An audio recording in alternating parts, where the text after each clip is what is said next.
Di dunia ini ada makhluk kecil yang sering kita benci, kita usir, bahkan kita bunuh tanpa rasa iba. Ia bernama tikus.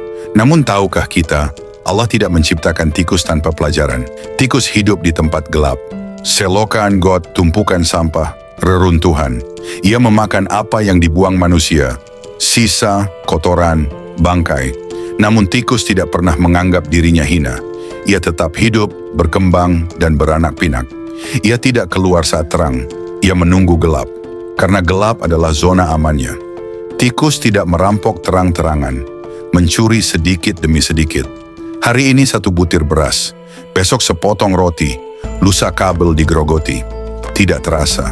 Namun saat disadari, kerugian sudah besar. Begitulah sifat dosa. Ia jarang datang sebagai kejahatan besar.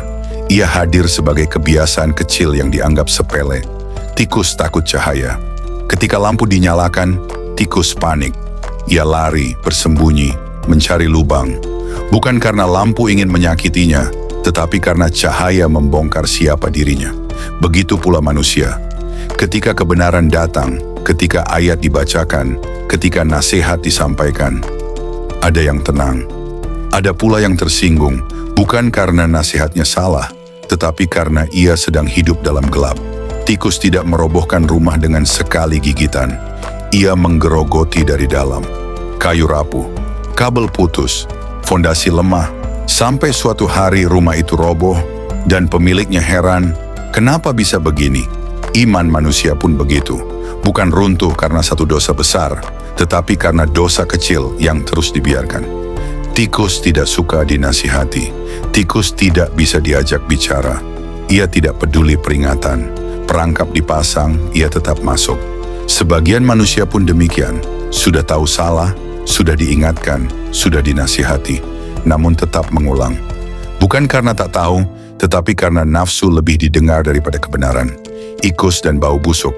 Dimanapun tikus berada, bau busuk ikut menyebar.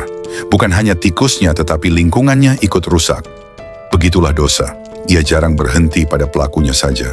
Ia merusak keluarga, lingkar pertemanan, bahkan generasi setelahnya. Cermin untuk diri. Video ini bukan untuk menghina manusia, bukan pula menyamakan manusia dengan hewan, tetapi untuk bertanya pada diri sendiri, apakah kita hanya berani taat saat dilihat orang? Apakah kita nyaman di gelap tapi gelisah di terang? Apakah kita marah saat dinasihati? Apakah kita membiarkan dosa kecil terus menggerogoti iman? Jika iya, maka tamsil ini bukan tentang tikus, tetapi tentang kita. Cahaya tidak pernah salah. Yang sakit adalah mata yang terbiasa gelap. Al-Quran bukan untuk menenangkan nafsu, tetapi untuk membongkar kebusukan hati. Jika hari ini kita tersinggung oleh kebenaran, bersyukurlah. Itu tanda Allah masih menegur, sebelum gelap menjadi rumah selamanya. Jika video ini menyentuh hati Anda, bukan berarti Anda buruk. Justru berarti Allah masih memanggil. Like jika bermanfaat, subscribe agar saling mengingatkan, dan bagikan.